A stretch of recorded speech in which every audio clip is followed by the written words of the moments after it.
Yeah, I just as a collective, we're experiencing the results.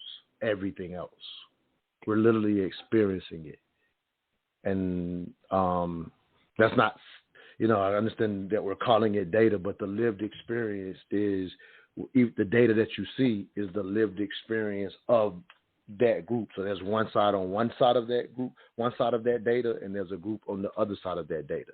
And unfortunately, if the majority of our children are struggling in certain dynamics, highlighting that actual reality for our future generations becomes very important. So my question would be, is what is the solution in today's society, looking at the data and the lived experiences and the components that play into a child's life now? What is the solution? Right. So, can I say something? Yeah, please, Hilary. Go ahead. I feel like, okay, Autumn said the word agenda, but she said it almost like it was a bad word. Agenda is one of my favorite words.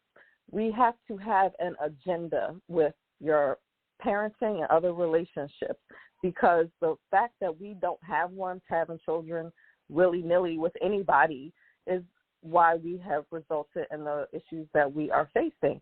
You have to have an agenda. There is a benefit. Well, obviously, assuming that the two parents, are, healthy and mature and settled enough to take on parenting or marriage or both. That should be an agenda, that you should be in a place where you are capable of successfully parenting a child or successfully maintaining a relationship, if you're married or even if you're unmarried but together, whatever it is, that you can maintain a healthy relationship with this person, that you are going to embark on one of the hardest things you will have to do together. So that is an agenda item that we should have. You should not be encouraging people to have children when they aren't capable of successfully doing that, whether it's because they're not emotionally prepared or they're not financially prepared or whatever it is. That is not something that should be encouraged. And when people are out here having babies willy-nilly, that is really what results a lot of the time. It's not mature individual adults thinking, oh, I want to have a baby. I have something to offer this child, to, be a contributing member of the world. That's not what these situations usually are. Is, they've been humping this person for a few months and they wind up pregnant. And then, mess ensues after that. Parent, like, that's obviously not true.